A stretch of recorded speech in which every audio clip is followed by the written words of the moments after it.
are mine now. You belong to me. Today we're going to play a new fun game. And action. Hello and welcome to the Twin Peaks podcast. My name is Dan. My name's Nicole. And this is a movie-based podcast where we talk about two films based on a theme. This week it's films about films, and we're talking One Cut of the Dead and Life. After that, we'll pick our films and our theme for next week. And the final section is Stitch Up, where you're going to be talking about the hottie and the nutty. Yeah. Mm-hmm. Yeah. I can't wait to hear about that. I watched some reviews on YouTube about it.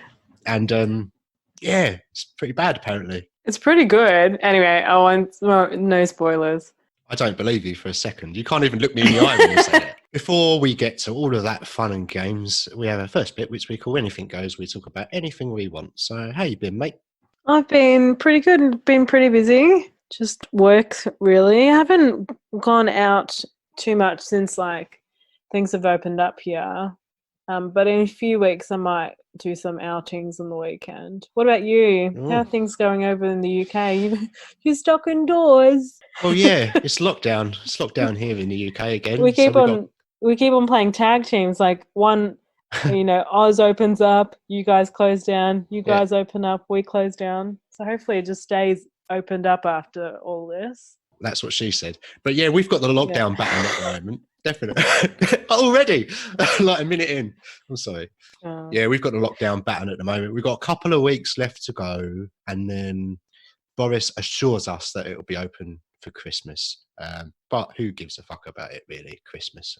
I mean, many people do, I guess. I'm sort of a minority, really. Yeah. But yeah, so staying in, sorting out loads of stuff. I'm moving in a couple of weeks as well, so I've got all of that stuff going on and various solicitors and paperwork to deal with and estate agents. So all of your favourite type of people, I think the one profession I haven't dealt with yet is used car salesman. So if I buy a car, which I do plan to do in the next month or so, then I think I would have dealt with all of the most hated professions in the UK. It's been a couple of weeks since we recorded, so I've got a few bits to run through. You could say it's a little bit later than we would have liked, but I'm going to talk about what I did for Halloween. And Sarah and I, we did a evolution of horror quiz on the YouTubes. Got very, very drunk. I only had four or five drinks, but I think they were pretty strong. But we did all right on the quiz. We got 41 out of 60, 41.5 out of 60. Not bad. It's pretty good. And it was a hard quiz. By all accounts, that was a good score. And I did contribute one question, or one answer to a question. It was Patrick Wilson based, so I was very pleased with myself about that. But when we got back, she had 4 pumpkins randomly. Obviously, one had a candle in it, as per standard Halloween procedure. And me being me, I decided to try and make a pumpkin hat when I was very, very drunk. So I spent about an hour scooping out all pumpkin innards, put it on my head for about 3 seconds, and then passed out. My head was a little bit sore the next day, I have to say. With the pumpkin wrapped around your head. It could have been the pumpkin, or it could have been the booze. Probably a bit of both. Let's blame it on the pumpkin. Let's blame it on the pumpkin. That's a nickname for a band, isn't it? Let's blame it on the pumpkin. Yeah. or like a Halloween anthology film. Let's blame it on the pumpkin. The pumpkin strikes again. Pumpkin's back in the habit. I don't know what's happening. It's so far away from Halloween now, we could probably even use this for next year. Yeah, we could. Yeah. But it was a bit of fun, and it's one of a few sort of sociable things that I've done this year. So I've got to talk about it. What else have I been up to? Oh, well, not that I want to talk politics. I'm not going to go into that. But obviously, I watched... this is the first year that I've not been working. So I was able to stay up all night and watch the election. Did you watch it for 72 hours, or was more than that? How many days did it go for? About 4 in the end, I think. Yeah. No, I just watched it until about 7 in the morning. And when it was clear that a few states weren't going to be announced, I sort of switched off. But it could have gone either way. I actually thought, I had a strong feeling before the election that Trump was going to get it again.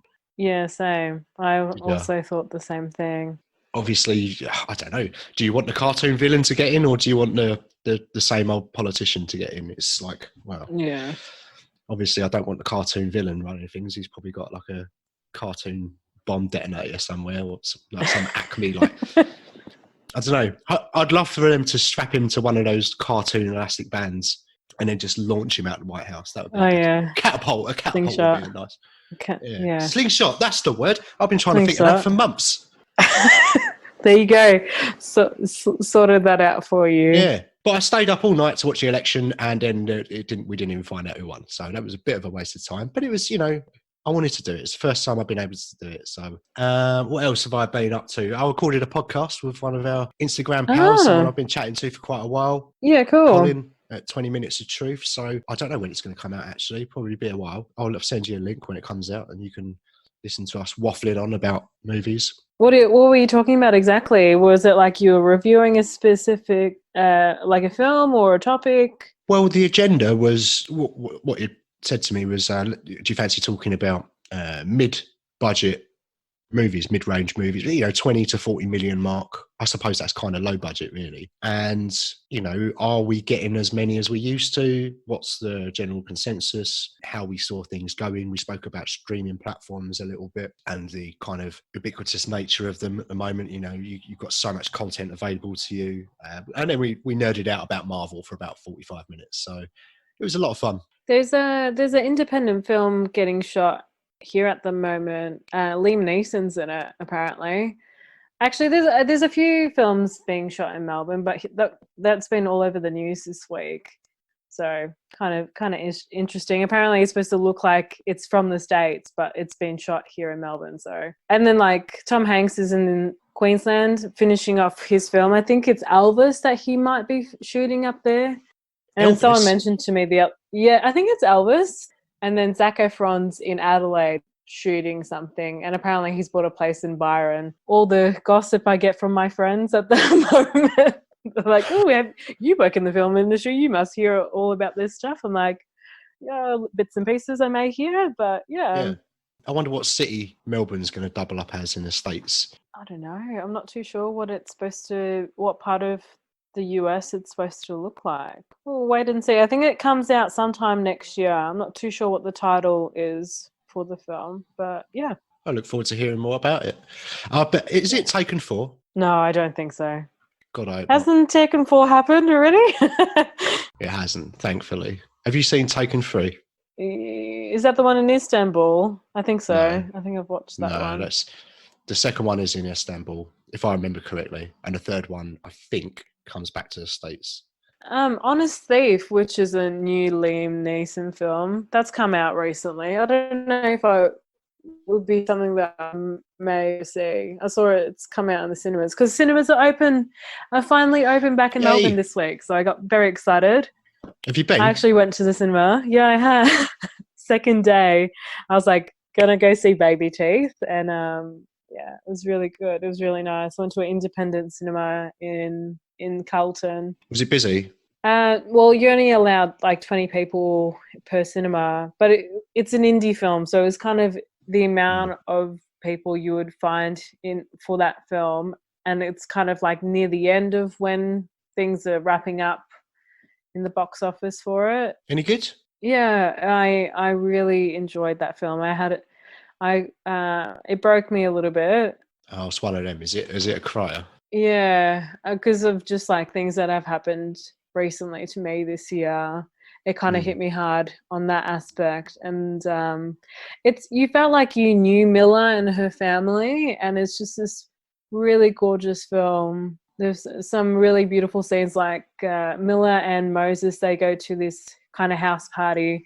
It's got fluoro lights going around, and there's 2 murals of Indigenous Australian people. One of the final scenes, she plays the violin and her mum's playing the piano, and I just was taken away by it. It was really good. I recommend it for sure. Okay. Anyone that wants to go see it. Well, I think I've literally got about 260 films on my Letterboxd watch list. Plus, Sarah and I have our own movies we need to see together list, and it's fucking insane. But the Baby Teeth, all right, noted. You rate it. What did you give it a rating on Letterboxd or anything? I think I gave it 4 out of 5. I'm pretty sure. And I Strong. left a review as well.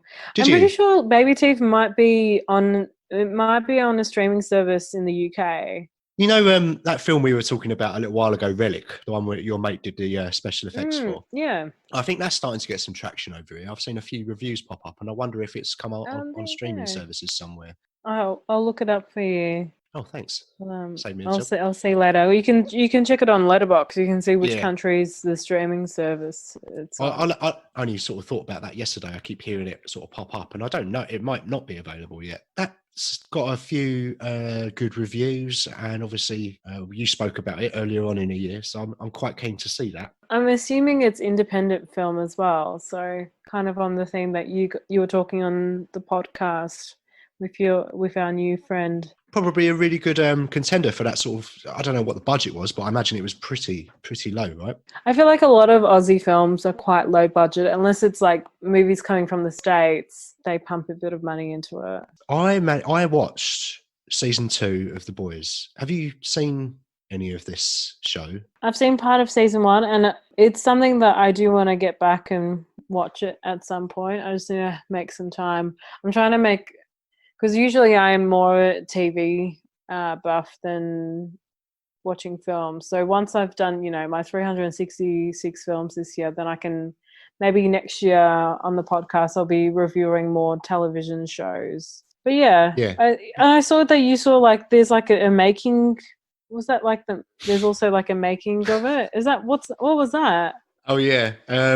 Yeah, on Amazon Prime, there's I haven't watched it, to be honest. It just made me laugh because the title of it is Inside the Boys, and I made a joke about the Vatican. Yeah, I didn't watch that, but I did manage to watch every episode of season 2. There are 8 episodes, and I managed to burn through all of them in less than 24 hours. It was that good. I really enjoyed the first season. I think I might have liked... I definitely enjoyed the second season more because I just burnt through it so quickly, and I just wanted to see what was going to happen. It was very funny. It's very dark. It's very political. There's a lot of stuff that goes on that's going on in it, like a lot of kind of racist rhetoric and like social media and like media echo chambers of certain views and extreme beliefs and that sort of thing. And there's a bit of a Scientology thing in it as well, which I won't spoil, but it's a lot of fun. If you're going to get time next year to be our TV correspondent, then yeah, burn through them, see what you reckon. Good show. Sweet. Really, really good show. I don't watch a lot of shows. I watch more films. I'm up to 345 this year. I'm up to 324. You're catching up, aren't you? Sometimes I just put on a film because I'm like, oh, it's another one off the list. And I'm sort of running out of things to watch. Well, you're saying your watch list was like over 600. Was it 600 you were saying? I've got 200 odd on Letterboxd, and then Sarah and I's list is... like a page and a half deep, I think now. But yeah, that's great. But not all of them are available on streaming, so it might be something that's coming out in a few months or whatever, and then I've got to wait until it comes out. So not everything's available. But yeah, I'm up to 345. I managed to watch 15 films this week. I'll just burn through them quickly because Halloween. We watched Trick or Treat, which is a horror anthology film about a pumpkin man, and it was all right. It was a bit of fun. After that, I watched a film called His House. Have you heard of this? Oh, I saw you do some posts about it, but I hadn't heard of it prior. Haunted house film, I would say. You could kind of classify it as that. It's about 2 immigrants that come over to England, and the whole journey is fraught with grief. And it's kind of about them processing that grief and some very literal stuff going on as well. Won't say anything else. Just really, really worth 90 minutes. If you're going to watch one film in the next week, I would say watch His House. It was excellent. I watched Overlord again with Mr. Wyatt Russell, or Kurt Russell Jr. That was a lot of fun. I watched Creed and Creed 2. Creed is one of my favourite get me going films. I love it. It's great. Creed 2, not so much. I watched a film called Blood Vessel, which is Nazis again. I seem to be watching a lot of things about Nazis recently. I don't know why. It's just very coincidental. I don't know what's going on. Someone's trying to push a narrative, maybe. Who knows? Let's not talk politics. Let's not do a Nazi double bill. We could maybe do war films, and then that could kind of slip into it. But that's what she said.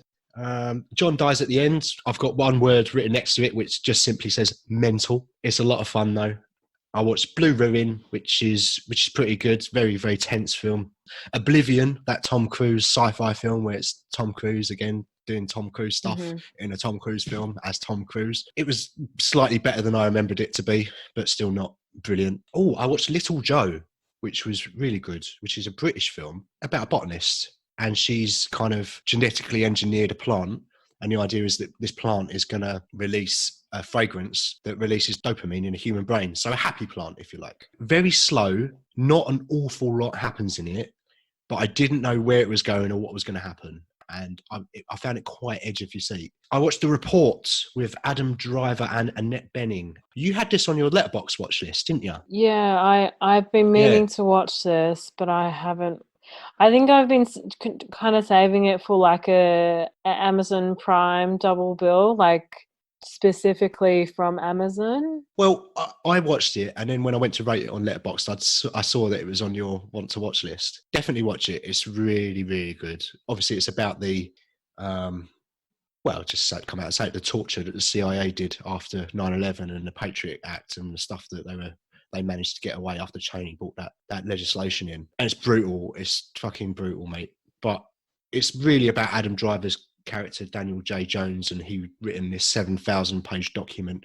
And at the end, they released like a 600-page executive summary, which is available online. I actually found it and I started to read it. But it's pretty hard reading. You got any films that you want to chat about? So, a couple of films that I've seen that I'll mention this week. A Good Old-Fashioned Orgy, which I thought was going to be really shit and stupid, but it's actually kind of fun and funny. Okay. Not something I would want to do with my mates, but... What, an orgy? Yeah, that would... Why not? I would think it would be super awkward. I don't know. Awkward, yeah. It would definitely be. Do you think you'd be able to look them in the eye afterwards? Yeah, nah. Yeah, definitely not. I think I've heard of this. Has this got Jason Sudeikis in it? Yes. But it was all right, was it? It wasn't too bad. What else have I watched? I watched An Education, which I've watched previously. That's quite good. The Untouchables, because Sean Connery passed away a couple of weeks ago, and I thought, oh yeah, put something on that he's done. There's heaps of his films on Stan, actually. Like most of his Bond films on there. Yeah, and a fair few of his other ones. So I might go through his movies over the next few weeks. You should watch his last film, The League of Extraordinary Gentlemen. Yeah? Yeah, it's brilliant. Is that a gag? Oh, you being serious? I'm always serious. You're like the hottie and the naughty, mate. No, it's not that bad. God. It's not as bad as everyone says, but it's not great. I watched a Bollywood film called The Crow's Egg.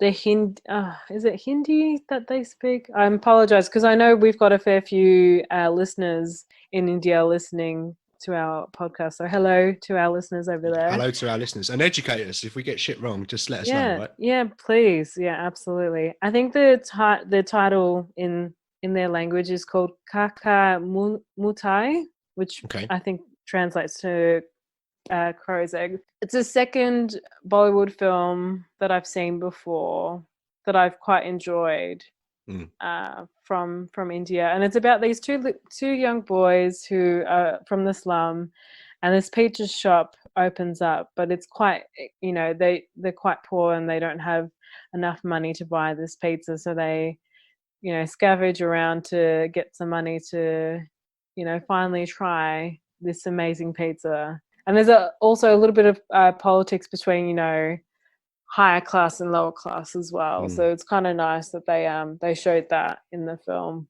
Not a bad watch. I've made a list of a few Bollywood films, so I might watch them over the next few weeks as well. The only one I ever saw was Bride and Prejudice, which obviously did not go down very well with me in the slightest. I think I've mentioned this to you. I watched Dangle was my first Bollywood film that is not, singing and dancing. And I watched that in India. I forgot which city I watched it. And it's the one of the best cinema experience I've ever had in my life. Because it's like you're watching a theatre production. Because like the whole crowd gets all excited.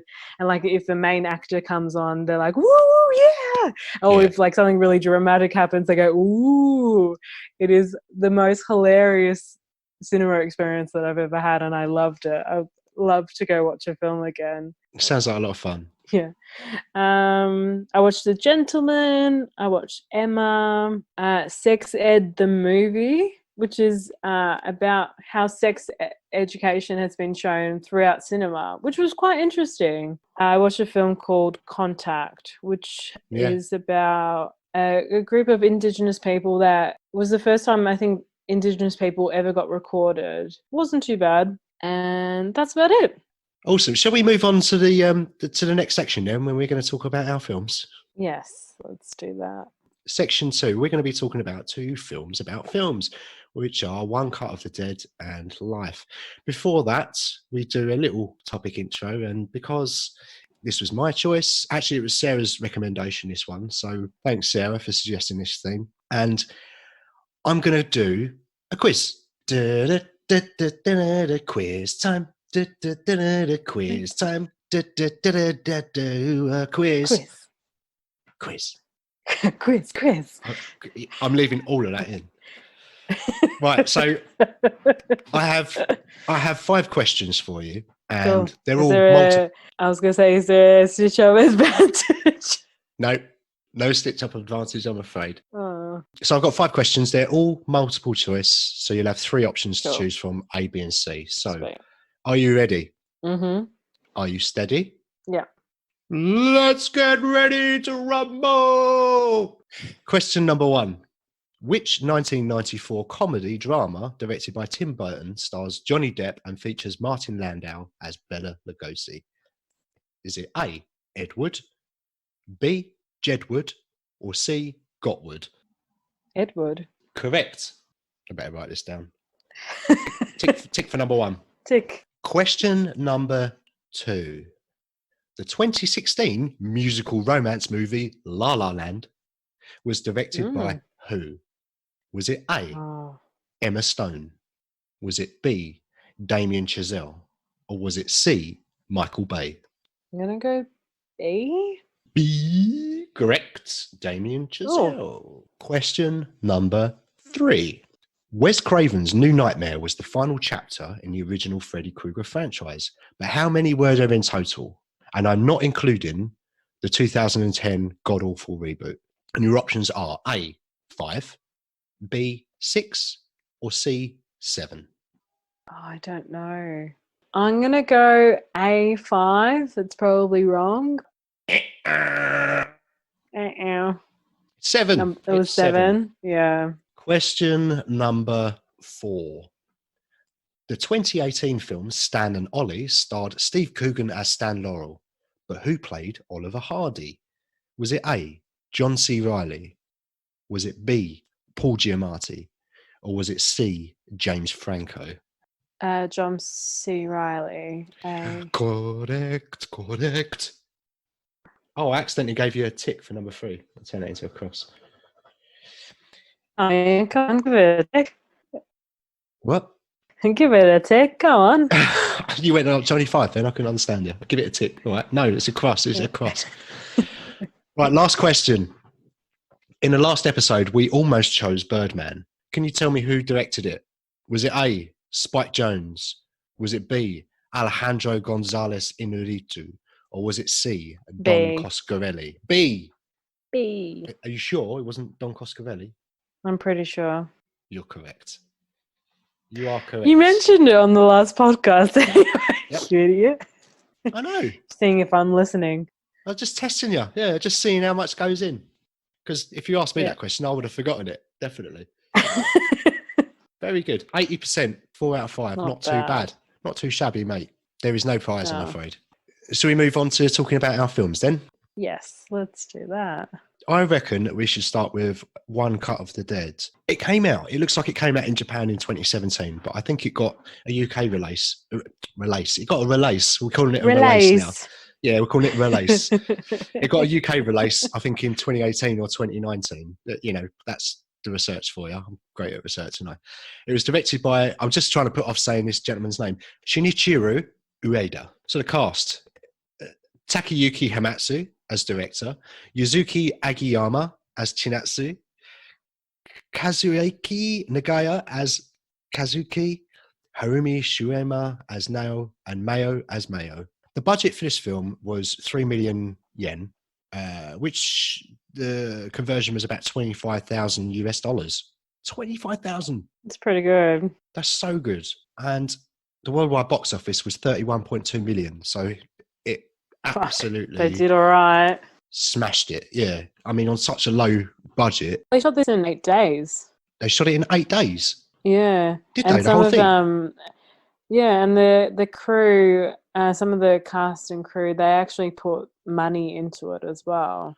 Because Really? they're like, oh, you know, such a cool project. They wanted to just be a part of it. I was thinking that when I was watching it, actually, because well, let's explain a little bit about the setup of it, right? Because I'd read the synopsis, and the synopsis basically says it's about a crew that are shooting a zombie film, but then there's a real zombie attack. And it gets going very quickly. So the first zombie kill is in like 10 minutes. And the director is very, he's shooting this film, but he's pissed off with his cast and his crew because they're not getting into it enough. And he's trying to facilitate realistic reactions. So when the real zombie attack happens, he's kind of following everyone around and saying, you know, keep rolling. And he's pushing zombies into people saying action. Yeah, and he's a proper arsehole. That first 40 minutes is all one take on a single camera. I when I was watching it, I was getting a little bit tired of the shaky cam stuff. And I was kind of thinking, where is this going to go? But then after the 40-minute mark, it just completely turned the film on its head. And you mentioned about the people, the cast and the crew putting their own money into it because it was such a unique idea. I thought it was fan-fucking-tastic. Yeah, because I got really confused. It's like, you know, it's like the 30 minutes and then the film goes to credits. You're like, hold on a sec. Yeah. This film's supposed to be like 90 minutes. What's going on? And then it goes into, you know, I think it was like it goes back a month beforehand and they've got this idea, this zombie channel. Was it Zombie Channel? Yeah, that's right. It was the Zombie Channel and they were going to broadcast a live 30-minute feed. Yeah, exactly. So and then you see, you know, the behind the scenes of them trying to, you know, doing rehearsals and getting ready for this live broadcast. And then the third and final part of the film is them showing you how they shot this, and it's so funny because you know they do some improv. Like they've got cue cards saying, oh, you know, there's something happening in the background, you know, just go with it kind of thing. Oh, it was great. I loved it. For a horror film, it was so funny. Right. I actually wouldn't class it as a horror at all. Like, it's just, for me, it was a comedy film. For the first, obviously, 40 minutes, I was thinking it's a horror. And I was thinking, there's some very strange decisions. And I wasn't on board with it, really. And I was kind of disappointed because I'd heard how good it was, or the kind of reactions it had got. People loved it. Yeah. And for the first 40 minutes, I wasn't sold on it at all. There were things that happened, like the sound guy was just sitting there during a zombie attack, and I'm thinking, what's happening here? There was the first zombie. I think it's the first zombie kill, or the first zombie attack on the guy with glasses who loses an arm. He kind of vomits on the guy and then he doesn't bite him. And I was thinking, well, it's a zombie. Why is he not trying to bite him? But all of these things got explained later. Things that I thought were kind of really bad creative decisions were 100%. There was a reason for them. As you say, in the third act, they went back to the first act and showed you the behind the scenes of it and how they made it. And just frantically improvising, like you said, things are going wrong and they're just improvising the whole way through. And I thought it was hilarious. I laughed out loud several times. Yeah, I love the AD because she wasn't initially supposed to be doing that part, but it was like last minute thing, and she hadn't been acting in forever. And then they they say, oh yeah, let's, you know, improv, you know, just go with it kind of thing. And the stud of the film he's like, oh, do you have any hobbies? And then she comes out with, oh yeah, I've been learning martial arts. Pop! And then pop. Pop! And then also you see her like fucking kick, like karate kick these couple of zombies later on, and I fucking loved it. She was great. I really, because she'd given up acting. You find out that she'd given up because she gets too into her roles. And she got really into it, didn't she? It was really funny. She was a stand. Actually, the guy that played the director and her were the two standouts for me. I really enjoyed because they were a couple as well, weren't they? And they had a child. They had a daughter. Yeah, and she was an aspiring filmmaker in her own right. And did you notice the t-shirt she was wearing? She wore a couple of film t-shirts. There was one Jack Nicholson one, The Shining. There was a Scarface one. And there was a Travis Bickle one. In every scene, she was wearing a different film T-shirt, which it was just a fun little something movie you reference. Noticed, yeah. But yeah, it made me laugh out loud several times. I really enjoyed how it subverted expectations, and actually, it ended up being quite sweet. I thought because of the father-daughter relationship and kind of he's following his passion, and his motto was what was his motto? Fast, cheap, and average. And you could tell he sort of was quite subservient and sort of went along with whatever executive wanted. And his daughter was very much, she wanted authenticity. So I think that they found a bit of a common ground while they were making this film. And I just loved how they explained the making of the first 40 minutes and the crane shot when they found out they couldn't do the crane shot. Oh, yeah, that's brilliant. They all do a TP. Yeah. Like a cheerleading TP kind of thing. That's it. Oh, yeah. So funny. And she was on top, and her dad was holding her up, on his shoulders. Yeah. And then it cuts to a photograph of them when she was a child, and that's why I found it quite sweet because they were obviously reconnecting in some way. But I thought this was great. I'm really happy that we chose this one. I thought it was excellent. Yeah. And agreed. The one take shot as well. That was actually done in one take. So they did it in 6 takes over 2 days. The original title, Kamere wum temeru nai, in Japanese translates to "Don't stop shooting," which makes sense. Yeah. Okay, that's cool. Because I had no idea that it was going to. It's called One Cut of the Dead, so I guess I should have had some kind of inkling that there was going to be some long takes in it. But I had no idea what I was getting myself into. Yeah, a lot of fun, mate. And I think I'm going to be constantly going around saying "Pop." Yeah, that's my new catchphrase. There are a lot of off-camera kills. So like they would go for the reaction shots on the actors while there was an off-screen kill happening. And that was another one of those things that I was thinking, I wish I could see the kills. But they explain it all. They explain everything and why they're having to do it all off camera because it's a live broadcast. Genius. Like just one of the most original films that I've seen in a long, long time. I can't think of anything like it. It ended up being a film within a film within a film. And done perfectly as well. It sounds like it would be very confusing. Like if someone explained that to me, I'd think, that sounds a bit odd. I don't know if I'll be able to keep up with it. But they did it very well. Like you said, they did the first 40 minutes single take and then they went back a month to explain, the casting and all of that stuff and the setup. And they did some read-throughs and all of that sort of thing. And dealing with the actors, some of the actors were very difficult. Did you get my email? I sent an email and that was quite accurate, wasn't it?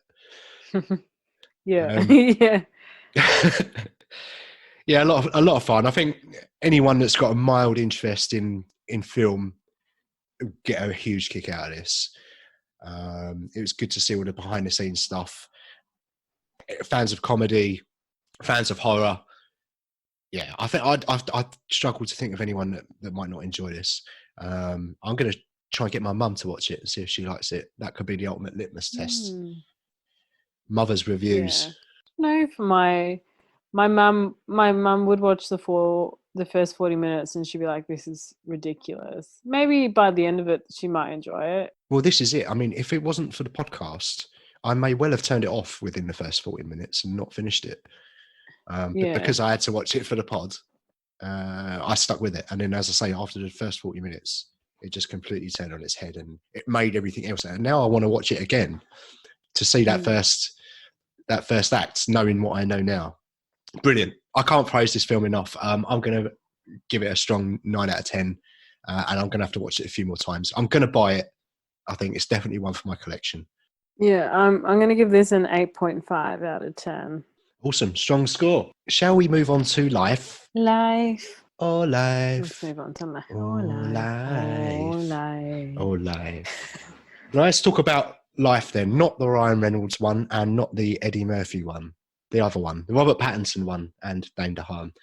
So this came out in 2015 and it was directed by Anton Corbijn. And it stars Robert Pattinson as Dennis Stock, Dane DeHaan as James Dean, Joel Edgerton as John Morris.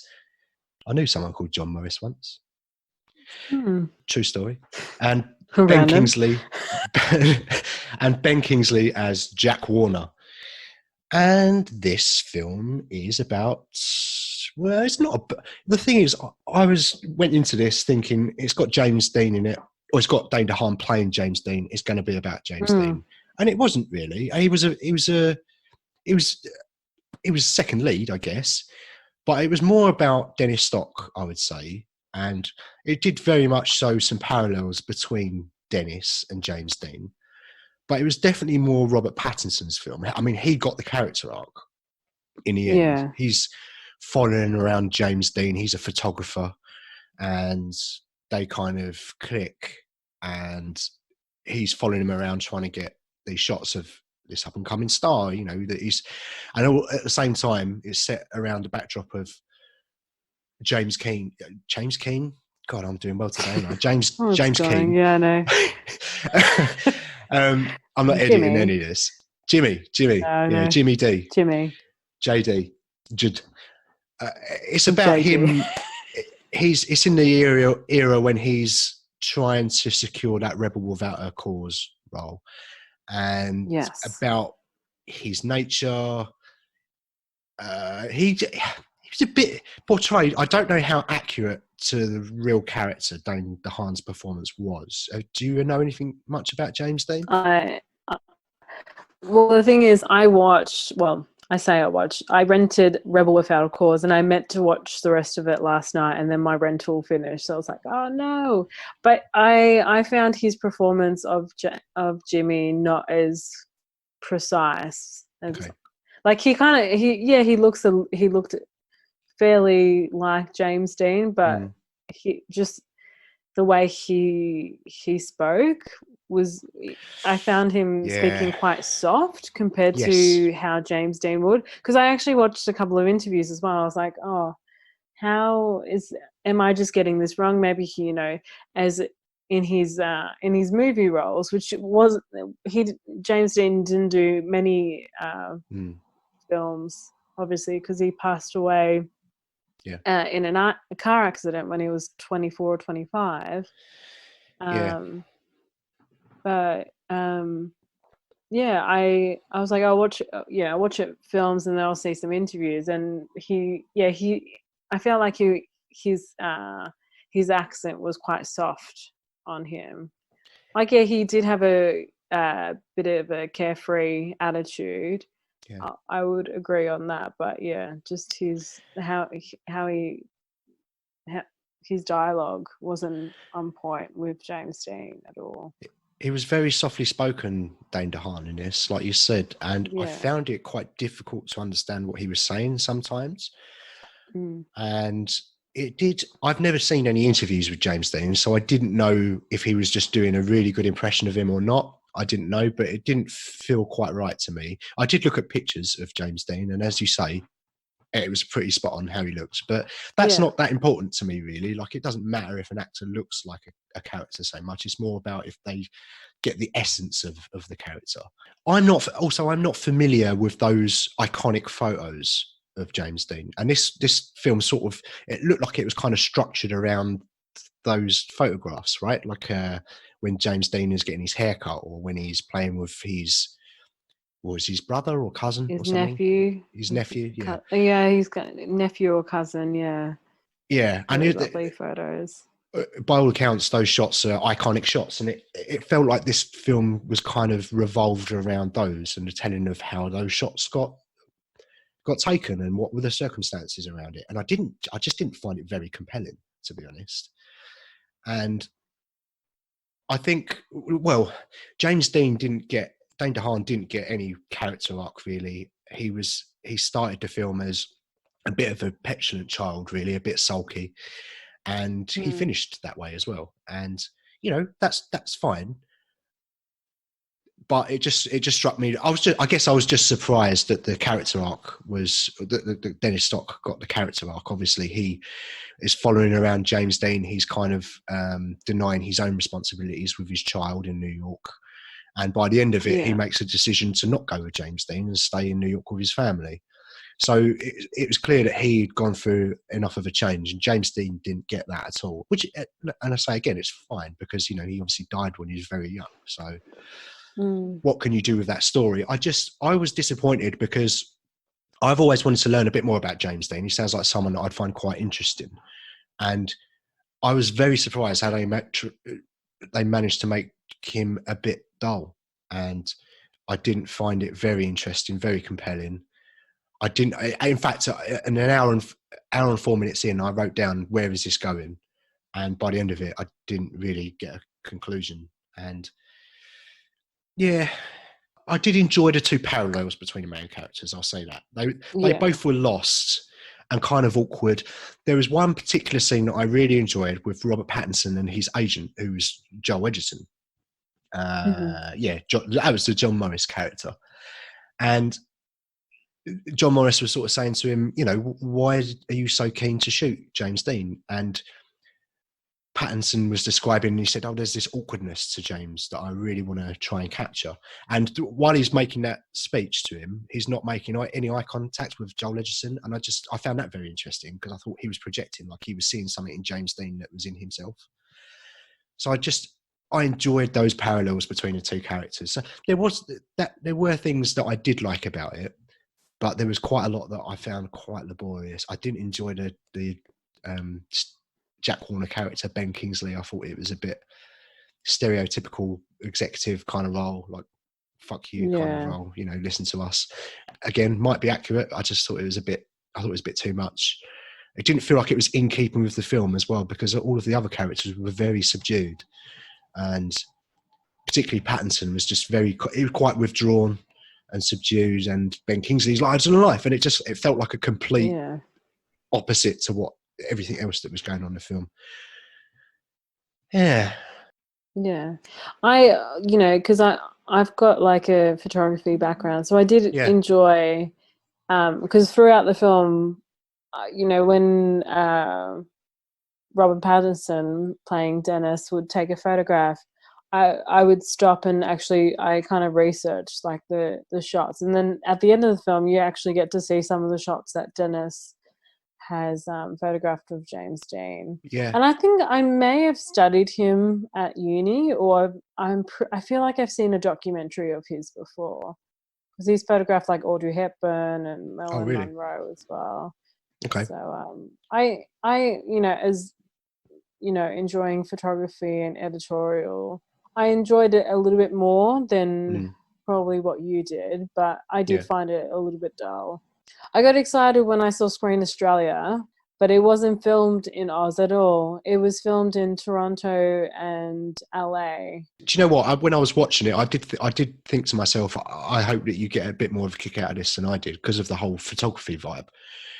And it might be interesting to look a little bit more into those shots and the characters and see how accurate those portrayals were and all of that sort of stuff. But as someone that has a less than mild interest in photography, that didn't really sell it for me anymore. But I'm glad that you got a kick out of that particular aspect of it, though. Yeah. Listen, I ain't got thoughts. Final thoughts. I haven't got not an awful lot to say about this. Who would enjoy it? I don't know, really. It might. See, the thing is, if you're a James Dean fan, I think this might piss you off a bit. Yeah, agreed. I mean, I learned to I learned a little bit about James Dean because I had little knowledge about, I Yeah. didn't even know that he passed away so young, or how he died and all that. Yeah. It was kind of nice to see, him around his family. Those scenes were quite nice. Yeah. I mean, if you're interested in photography, you may be interested in this film. Maybe a double bill with Faces Places, eh? Yeah, agree. But Faces Places, definitely watch that over Life. Oh, yeah, 100%. Yeah. Final score. I've written down 5 out of 10, dull as fuck. Oh, Jesus. Harsh. I'm going to give this a 6 out of 10. I was sort of thinking about a 6, but the more I Yeah. thought about it, the less I could come up with that I liked. And I kept pausing it, looking, or kept hovering over the timer, looking how much longer there was to go. And after an hour, it really dragged for me after an hour. So 5 out of 10. That's maybe a bit harsh, but there wasn't an awful lot that I enjoyed about it. But we watched it, and it's another film on our watch list. So, gets a point just for that, I guess. Okay, shall we move on to the next section then, where we pick our films and our theme for next week? Yes, let's talk about that. I think it's my topic this week. Yeah, it is your topic. It's your choice. Yeah. So what are you thinking, mate? I also you went with one of our listeners last week, and I'm also going on that path as well. So Film Foods suggested mindfuck films. I don't know if that's the title we're going to actually go with. It's not. I don't think I'll be able to put fuck in the episode title. I think there might be an issue with it, as much as I'd love to. Mind-challenging films. Mind-challenging films, yeah. Do you know what? I'm leaning towards just WTF movies. We've got a week to come up with it, so. Shall I say my choices? Yeah. Well, the chooser of the topic shall choose first. That's our motto. Catchy, innit? Number 1 is Mulholland Drive. Oh, Mulholland Drive. Okay. Number 2 is Inception. And my last pick is Donnie Darko. Donnie Darko. Okay. College kid favourite, Donnie Darko. The emo phase. Okay. Are you ready for my 3? Mm-hmm. Here we go. Number 1, my first choice is Predestination. Yeah. My second choice is The Prestige. 2 Christopher Nolan films again. And my third film is Triangle, not The Shape. Oh. So to recap then, you have chosen Mulholland Drive, Inception and Donnie Darko, and I have chosen Predestination, The Prestige and Triangle. Now what we do is we knock one out of each other's list to leave us with 4, and then we'll discuss those 4 in a bit more detail and then choose 2. I'm going to knock out Inception out of your list. A couple of reasons for it. Albert and I covered this in our heist episode, which never went out. We could technically cover it again, because we didn't ever air that episode, which pissed me off, because it was trying to explain Inception to Albert was like, it was pretty, like that could be a mindfuck episode in itself. But yeah, and I've seen it loads, and it's not my favourite Christopher Nolan film, so I'm knocking it out. I'm going to get rid of Predestination. You're getting out Predestination, are you? Well, 100% this qualifies as a mindfuck movie. It's certainly an original concept. It's worth a watch. That's all I'll say. Okay, cool. So to recap then, what we've got left is Mulholland Drive and Donnie Darko in your list, and The Prestige and Triangle in my list. Can you tell me some things about Mulholland Drive, please? I've not seen this. Neither have I. It is a David Lynch film, came out in 2001, and the synopsis is Blondie Betty Elms has only just arrived in Hollywood to become a movie star when she meets an enigmatic brunette with amnesia. Meanwhile, as the two set off to solve a second woman's identity, filmmaker Adam runs into ominous trouble while casting his latest project. Could also have been a film about a film. Yeah, that's what I was just thinking as I was reading that. And Donnie Darko, directed by Richard Kelly, also came out 2001. And the synopsis is, after narrowly escaping a bizarre accident, a troubled teenager is pledged by vision of a large bunny rabbit that manipulates him to commit a series of crimes. I've yet to see this, but I've been meaning to. Okay. This film, depressed the fuck out of me. Do you remember that song? All around me are familiar faces. Oh yeah. Familiar faces. Yeah. Yeah, very somber. Okay, but you haven't seen either of those. No. All right, so Prestige. Let's get the Blu-ray out so I can just read it straight off of that. When did it come out? 2006 it came out. It was directed by Christopher Nolan, and it stars Christian Bale, Hugh Jackman, Scarlett Johansson, and David Bowie as Tesla as well, randomly. You seen this one? No. It sounds familiar, but I don't think I've watched it. Magicians, maybe things are not quite as they seem. Maybe there's a twist. Maybe there's not a twist. Maybe David Bowie's Tesla and he's created machines that defy any laws of gravity, reality, or physics. Maybe he hasn't. Maybe there's a cat. Maybe there's not. Think mindfuck. Think mindfuck. Yeah. Perfect. And Triangle was my next choice. It's another one that I own. And this one came out in 2009. Randomly, Dan Films Limited is written on the back of the Blu-ray case. Brilliant. Isn't that your email address for work or something? Yeah, Dan Films Limited. It should be, shouldn't it? Yeah.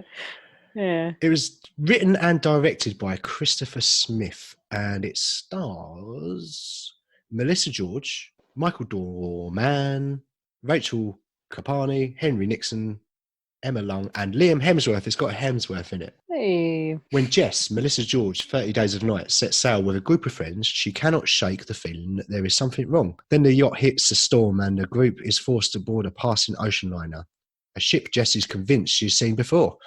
Although it appears deserted, they soon find they are not alone. Someone is intent on hunting them down, one by one, and Jess unknowingly holds the key to end the terror. Yeah, that's pretty much what I was going to say. They're on a yacht. Cool. They stumble across a big boat. They get on a boat, and shit goes down. I think I put it on our movies set on the water. I might have put it in my list then. And you got really pissed off that I didn't choose it then. Yeah, you chose Waterworld, which I like Waterworld. Don't get me wrong, but I really wanted to watch Triangle, and that's why it made it onto this list. Are you any closer to thinking which way you're going to go with mine? I'm going to go Triangle. Alrighty. So we're going to knock out the Prestige. We're going to keep Triangle. And out of your list, I'm going to knock out Donnie Darko because I haven't seen Mulholland Drive.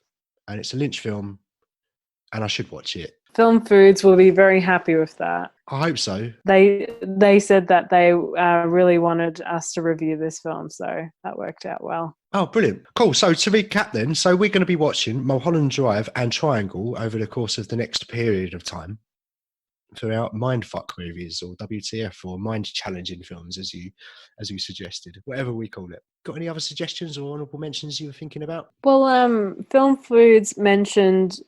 they gave me a list. So Memento, which we've already reviewed. Predestination, which was on your list. Primer, yes. Coherence, Triangle, which we are watching next week. The Prestige, Mother, and Mulholland Drive. And then a couple of ones that I had in mind were The Sixth Sense. Oh, yeah. I definitely wouldn't have chosen that. Yeah.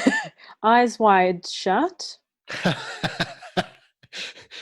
There's definitely a sexy time theme going on with your suggestions this week. I know. Oh, God. Have you seen this film? Yeah, of course I have. It's Tom Cruise. Okay. It's Tom Cruise being right. Tom Cruise. He does Tom Cruise sex with... Yeah, I have seen it a long time ago, and I didn't love it, but I was probably too young to get it. Yeah, it's not... I've seen, I think I may have seen bits and pieces of it, and I wasn't too interested. Yeah. The Matrix... Oh, good one. And Vanilla Sky would have been another one. Good choices, mate. There are a lot to choose from, aren't there? Because it's quite subjective as well. Like, it's very much what you take into a film and what you would consider to be mind-challenging. I've got a couple of suggestions from Sarah at Radio Gore Press. She suggested Enter the Void, Jacob's Ladder, yeah. A Tale of Two Sisters, and Time Crimes. Time Crimes is a film I've been meaning to watch for the longest time, and I just haven't got around to it. Sometimes I'm a bit lazy with foreign films and subtitles. I tend to just watch them. I have to be in the right frame of mind, I guess. My honourable mentions, I'd written down Inception, 2001, The Space Odyssey, The Experiment, Get Out, and Total Recall. And what about Tenet? Have you seen Tenet yet?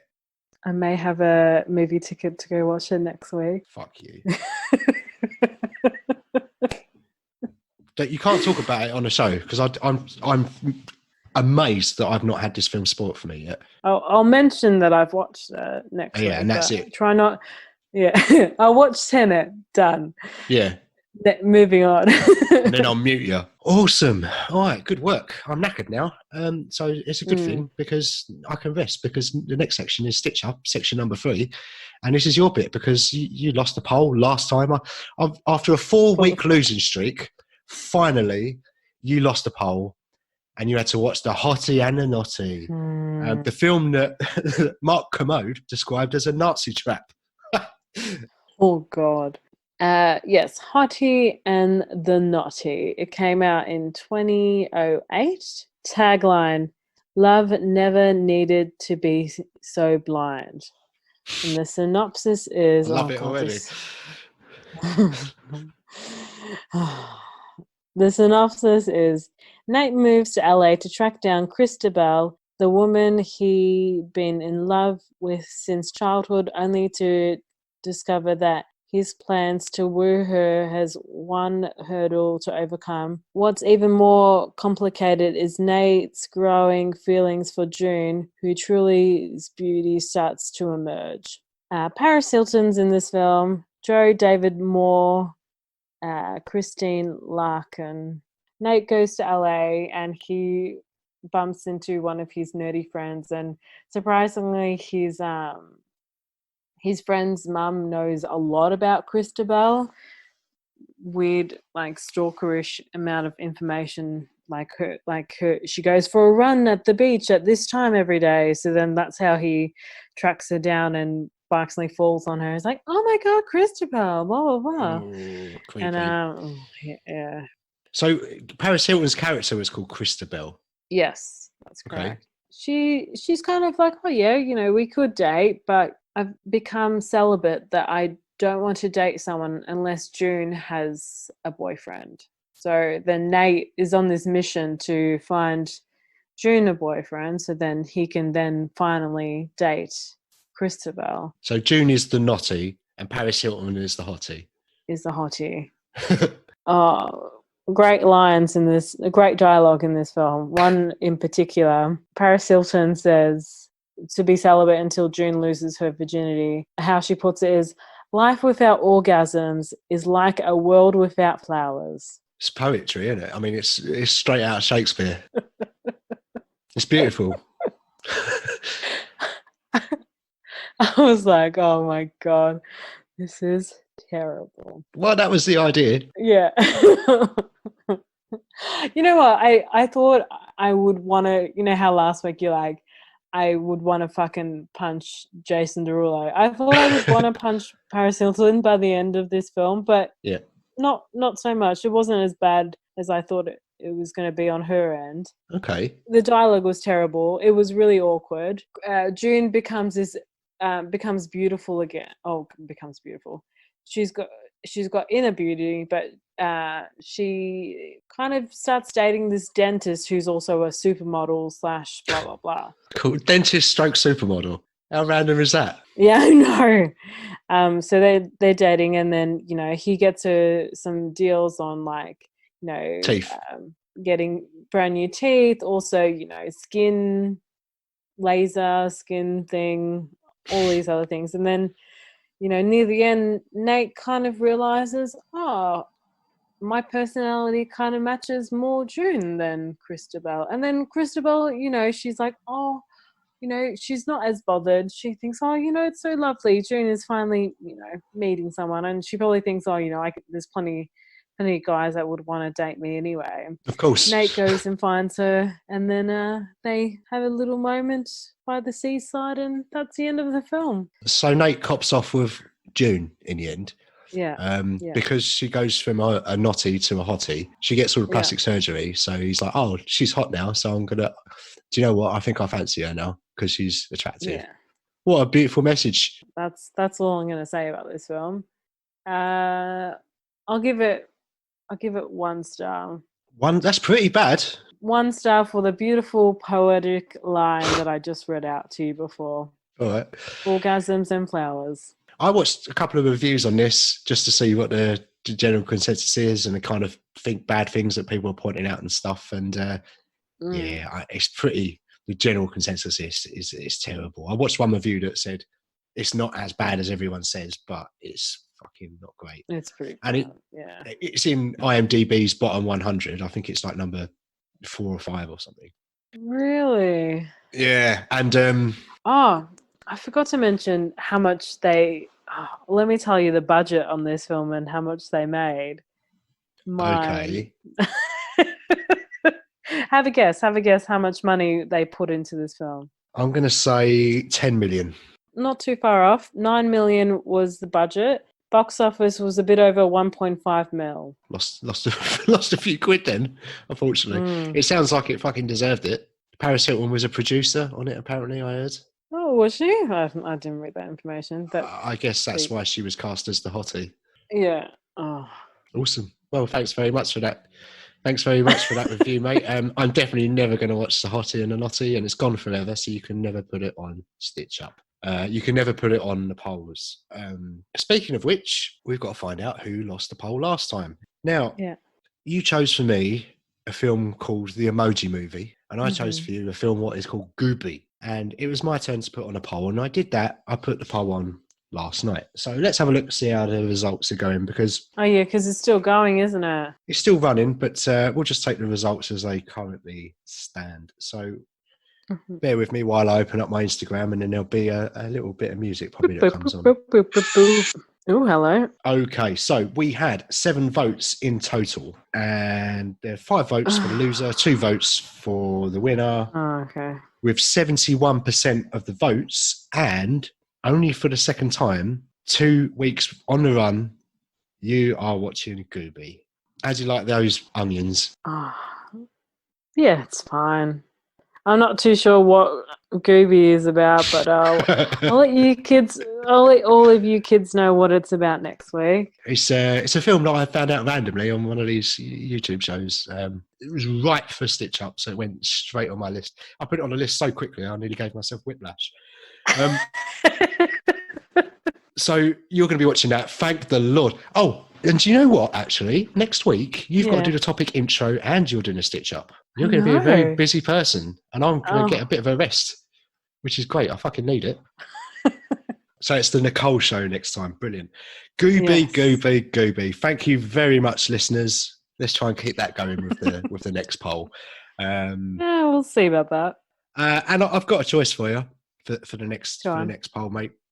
I don't think it's not going to be that bad, because you were saying that you didn't find Paris Hilton as annoying in The Hottie and the Naughty as you thought you would find her. So I'm going to give you another Paris Hilton, and it's called Pledge This. No, you can't do that, mate. I already put that on. Have you? What, for me? Yeah. Yes, you put it on episode 40. Oh, are you checking to see if I was correct? I thought that you was, but I was just curious when it was, and it was you lost that one. You had to watch Catwoman. I just chose Pledge This, which apparently we've already put on the list, so I can't choose that, and I've had to just go and find something else. I've consulted my letterbox list for you, my private list for you, and I've chosen a film, what is called Monster'd. Monster'd, as in the poo. Don't get caught with your pants down. Brilliant. Oh no, because my film's not going to compare to that. Oh, fuck.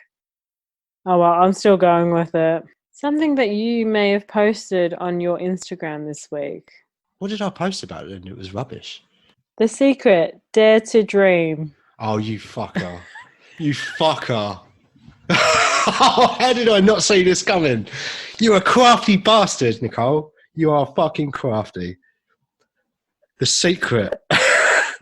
do you know what? If I imagine that this film doesn't exist, if I say to the universe that I don't want this film to exist, then obviously it's just going to like go from existence and it won't be on Netflix anymore.